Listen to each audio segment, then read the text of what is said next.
vídeo dessa saga de como é a linguagem C e como ela se comporta em um determinado meio. E o tema do vídeo de hoje, desse último vídeo para fechar com chave de ouro, é o escopo das variáveis e conceitos avançados da linguagem C. Então, para entender como funciona o escopo, a memória e os ponteiros, vou dar uma breve introdução aqui e os meninos vão dar uma aprofundada no assunto e como ele pode ser aplicado. Então, para iniciar, o escopo, ele é o que vai determinar onde uma variável ela existe e onde ela deixa de existir. A memória, que é o segundo, ele vai lidar literalmente com a memória de uma máquina, ou seja, ele vai evitar desperdício de recursos, identificar vazamentos de memória e entender o ciclo de vida das variáveis. E o terceiro ponto é os ponteiros. Os ponteiros eles são essenciais para o funcionamento da linguagem em si. Serve para assim manipular as funções, né, as structs, as strings e etc. E cria uma estrutura de dados mais complexa, mais estruturada. E para evitar delongas, essa foi uma breve introdução do que é o assunto para vocês se situarem um pouquinho no que os meninos estão falando. Agora fiquem com Vinícius e Rafael nesse último vídeo sobre a linguagem C e seu comportamento. Bom, pessoal, meu nome é Vinícius e eu vou dar continuidade ao vídeo falando sobre ponteiros, escopo e gerenciamento de memória em C, que é um tema essencial. Por quê? É essencial você saber mexer com a memória para um programa mais seguro. Ponteiro, o que eles são? O que eles guardam? O ponteiro é uma variável que armazena um endereço de memória. Aqui eu tenho um exemplo de código comum, que é um erro comum que o x ele é uma variável local. E quando a função termina, o código, quando a função termina, ele some da memória. O ponteiro, ele como se fosse, ele fica pendurado apontando para um lugar invalidado. Como ele fica apontado para um lugar invalidado, o x deixa de existir na memória. Fica apontando para um lugar que não pertence mais ao programa. Já os ponteiros para variáveis globais não sofrem desse problema de escopo, porque as variáveis globais permanecem na memória durante toda a execução do programa.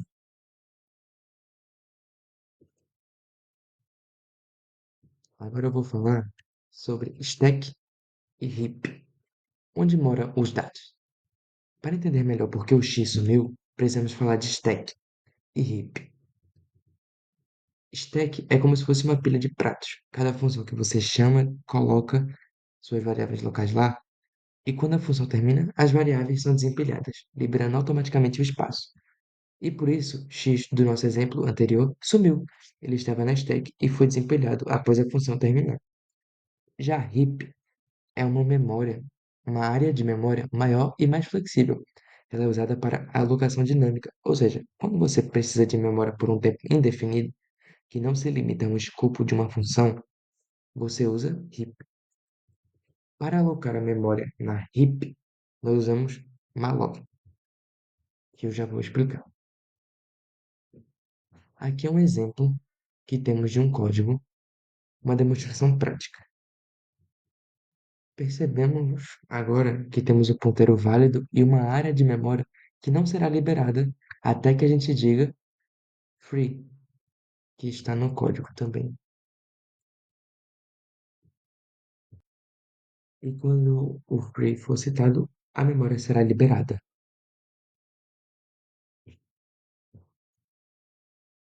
O gerenciamento manual da heap traz responsabilidade. Você precisa liberar o que você aloca. Se você não usar free, você vai fazer um acontecimento que chama memory leak. Seu programa consome memória e nunca vai devolver, podendo causar uma lentidão ou até um travamento do seu programa. Além disso, mesmo após usar o free, o ponteiro ainda deve estar apontando para o endereço que foi liberado. Ele vira um dangling pointer novamente. Por isso, uma boa prática é sempre atribuir null ao ponteiro depois de liberá-lo. E por falar em null, ele é um valor especial para ponteiros que significa não aponta para lugar nenhum. Sempre verifique se um ponteiro é null antes de tentar acessá-lo, principalmente depois de malloc, que pode falhar. Reafirmamos o if no número igual a null do exemplo anterior. Aqui, ó. Está aqui no meio do código. Isso evita de seu programa tente acessar um endereço inválido e tenha um crash nele, que é travar. Entender a diferença entre stack e heap, como ponteiros interagem com o escopo e a importância de malloc e free é fundamental para escrever um código em C, robusto e seguro. Lembre-se, do malloc precisa do free e sempre valide seus ponteiros com null. Se você gostou desse vídeo, continue, porque teremos a outra parte com o Rafael. Obrigado. Olá pessoal, eu me chamo Rafael e dando continuidade à nossa exploração dos conceitos da linguagem C, vamos agora entender como os parâmetros são passados para as funções. Isso é crucial para controlar como as funções interagem com os dados do seu programa. Bom, existem duas formas principais, que são a passagem por valor e a passagem por referência.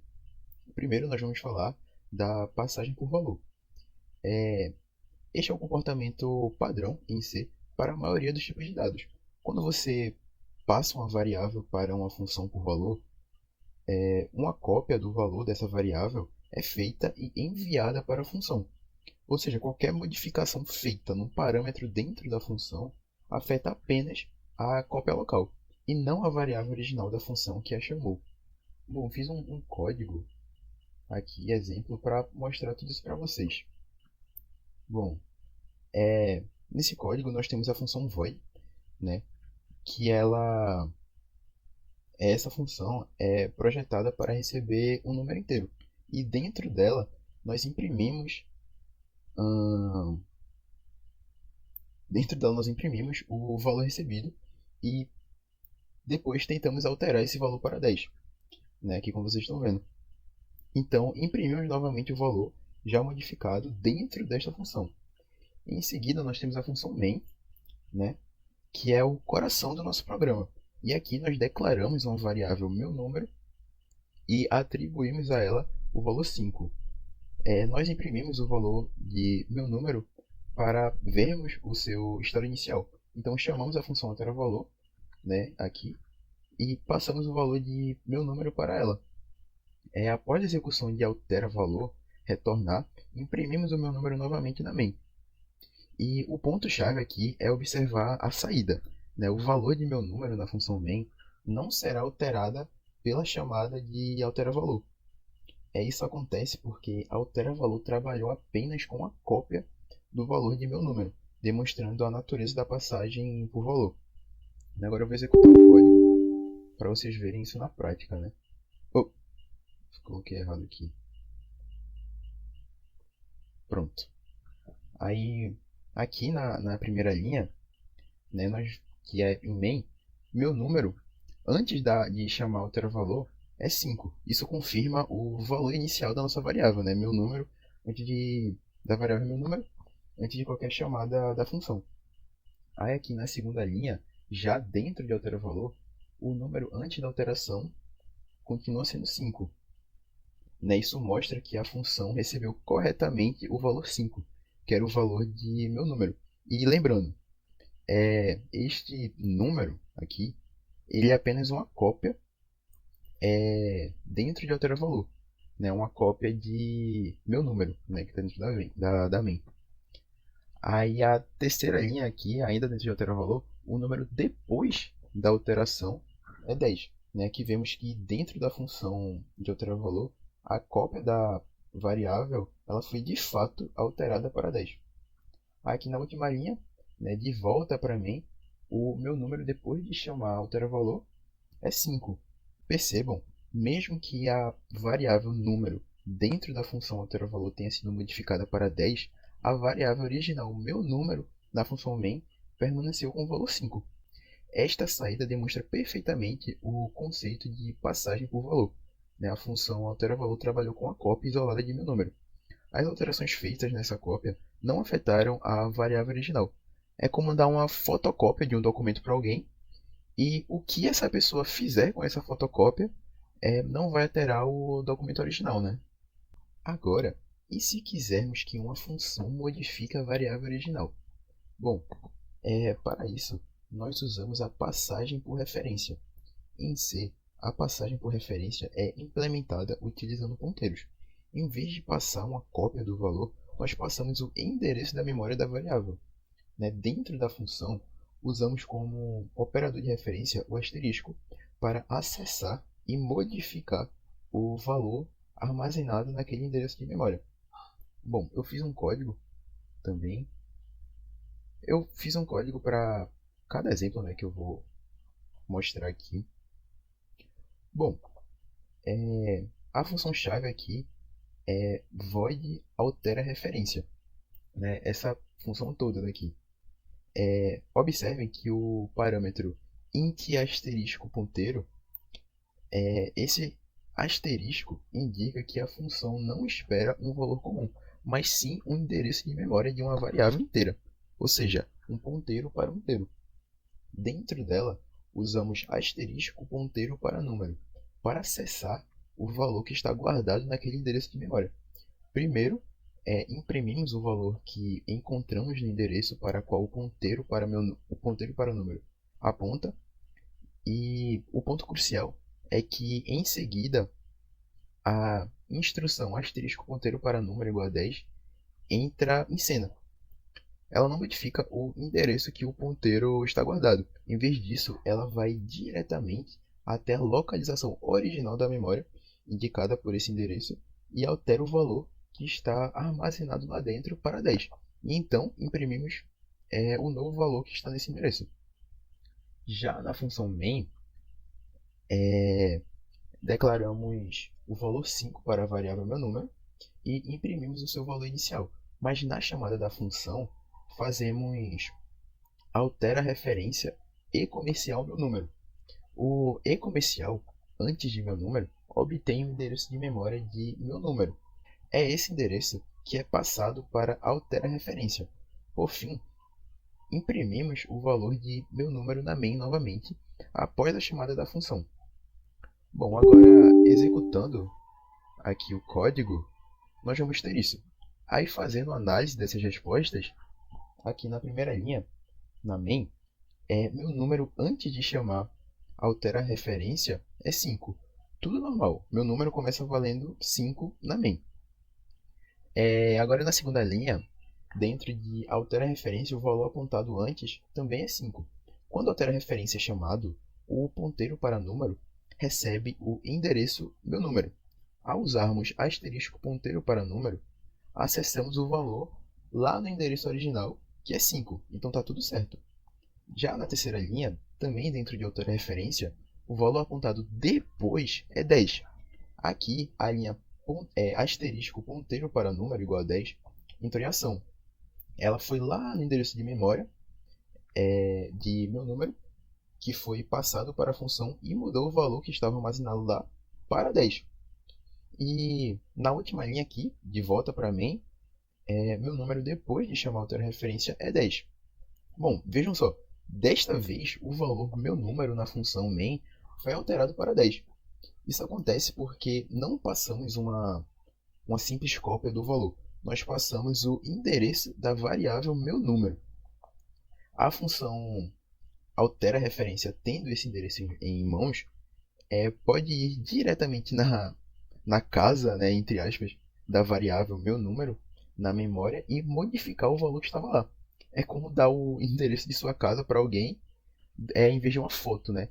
Tipo, a pessoa ela pode ir na sua casa e fazer o que bem entender lá dentro. Essa técnica de passagem por referência, usando ponteiros, é extremamente poderosa e fundamental em C, especialmente quando precisamos que uma função modifique dados do chamador ou trabalhe com estrutura de dados grandes de forma eficiente. Agora nós vamos ver como definir valores que não devem ser alterados, as constantes. Bom, em muitas situações, precisamos definir valores que não devem ser modificados durante a execução do programa. Para isso, usamos constantes. Em C, temos duas formas principais de definir essas constantes, que é a palavra-chave const e a diretiva de pré-processador define, né? A palavra-chave const é usada para declarar uma variável cujo valor não pode ser alterado, né, após a inicialização. Uma vantagem importante do const é que ela é tipada, ou seja, o compilador sabe exatamente qual o tipo de constante, que pode ser do tipo inteiro, float, char e etc. O que ajuda na verificação de tipos e pode ser útil para o debugger, né? Agora, vamos analisar o código aqui que eu fiz para entendermos como que funciona o const na prática, né? Aí, aqui dentro da função main, observem esses dois consts, né? A palavra const, antes do tipo float ou int, indica ao compilador que, uma vez que pi e max usuários recebem seus valores iniciais, eles não podem ser mais alterados, né, durante o código. O pi é definido como um float e o max usuários como um int, né? Bom, aí essas duas linhas seguintes aqui, esses comentários, né, são muito importantes para entendermos que se tentássemos remover essas barras aqui de comentários, né, para tornar esses comandos aqui úteis, não úteis, né, mas funcionais, né, para o código de fato detectar, né, não ser mais um comentário, o compilador ele geraria um erro, né, e essa é exatamente a função do const, né, que é proteger esses comentários, proteger esses valores contra modificações acidentais ou intencionais após a sua definição. Eu vou mostrar aqui só para vocês verem. Ó, tá vendo? Eu tirei aqui as barras dos comentários, a barra do comentário, e ele mostrou aqui um erro, justamente porque a variável pi foi definida como um const, né? Aí, deixa eu só voltar, deixa eu só voltar aqui. Pronto. Aí mais abaixo nós nós usamos essas constantes normalmente, né? Imprimimos seus valores com printf e no cálculo da circunferência usamos o valor de π. Agora, quando executamos esse código, né, com as linhas comentadas, né, logicamente, a saída que vemos é exatamente essa. Né? Analisando, né, na primeira linha, o valor de π que definimos é impresso corretamente. Já na segunda linha, da mesma forma, o valor de max usuários também é exibido corretamente. E na terceira linha é o cálculo da circunferência, né, que usou a constante π. Ele provou que funcionou perfeitamente, né, produzindo o resultado esperado. O ponto fundamental é que o const nos dá uma garantia de que esses valores permanecerão fixos e isso torna o código mais seguro, né? Pois evita que valores importantes como constantes matemáticas ou configurações fixas sejam alterados, né, por engano ou por outras partes do programa. Além disso, deixa a intenção do programador mais claro, né? Tipo, esse valor não deve mudar. A outra forma é usando a diretiva de pré-processador define. Ela cria o que chamamos de macros, né, antes mesmo da compilação propriamente dita. O pré-processador substitui todas as ocorrências do nome da macro pelo valor definido. É uma substituição literal de texto. Agora vamos analisar aqui o código que eu fiz para mostrar o define na prática. Bom, no topo nós temos essas três diretivas define, né? A primeira é o pdefine 3,14159, diz ao processador que onde quer que você encontre pdefine no código, substitua literalmente por 3,14159. Ponto, né? Não é vírgula, ponto. Bom, mas o mesmo vale para os outros defines, né? Aqui o define saudação será trocado pelo texto bem-vindo e o define debug mode será trocado por 1. E é crucial entender que isso é uma substituição de texto literal, né, que acontece antes da compilação propriamente dita. pDefine ou saudação não são variáveis com tipo, né, como as que vimos em const. Por isso, essa linha que eu coloquei aqui comentada, pDefine igual a 3.14, não faria sentido algum, porque após a substituição, o compilador veria algo como 3.1415 igual a 3.14, né, que é um erro, pois não se pode atribuir um valor a um número literal. Bom, aí já dentro da main, usamos esses dois macros aqui que funcionarão, porque após o processamento, elas se tornarão algo como printf, aí o texto aqui, e o valor de pi, né, 3.14159.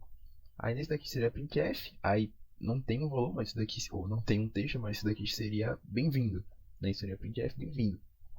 Uma característica muito útil do define é a compilação condicional, né? Nesse bloco aqui do debug mode, como o debug mode foi definido como 1, que é considerado verdadeiro, essa linha aqui do printf será incluída no código a ser compilado, né? Se o debug mode fosse 0 ou se não tivesse sido definido, essa linha seria completamente ignorada pelo compilador. Por fim, usamos o pDefine em um cálculo e ele é substituído pelo valor numérico, né? Aí quando executamos aqui o código, nós vamos ter isso, né? Aí analisando essa saída, na primeira linha, o valor de pDefine é impresso, resultado da substituição de texto. Na segunda linha, né, o bem-vindo, a saudação definida também aparece corretamente. Na terceira linha, né, o modo de depuração ativo, essa linha é impressa porque o debug mode estava definido como 1, né, ativando o bloco condicional. Já na quarta linha, que é o cálculo da circunferência utilizando o pDefine, também funciona como esperado. Então, o define é uma ferramenta poderosa do pré-processador. Ele é ótimo para criar constantes simbólicas, embora o const seja geralmente preferível, né, para constantes com tipo, mas sua força realmente brilha na criação de macros mais complexas, né, que podem incluir parâmetros como se fossem mini-funções, e para controlar a compilação condicional, né, permitindo incluir ou excluir partes do código com base em definições. Bom, chegamos ao final de mais uma aula sobre escopo de variáveis e conceitos avançados em C. E todos esses conceitos, né, que falamos aqui nesse vídeo, né, o escopo, o gerenciamento de memória, ponteiros, passagem de parâmetros e constantes, são pilares para escrever o código em C robusto, né, eficiente e seguro. Sabemos que pode parecer muita informação, né, especialmente os detalhes sobre ponteiros e memória, mas são eles que dão à linguagem C seu poder de flexibilidade, né? E não se esqueçam que a melhor maneira de solidificar esse conhecimento é praticando. Então, tentem criar os seus próprios exemplos, né? Modifiquem os que a gente mostrou aqui e procurem por exercícios online, né, sobre esses temas. Esperamos mesmo que essa aula tenha sido muito proveitosa para vocês. Muito obrigado pela atenção e nos vemos na próxima.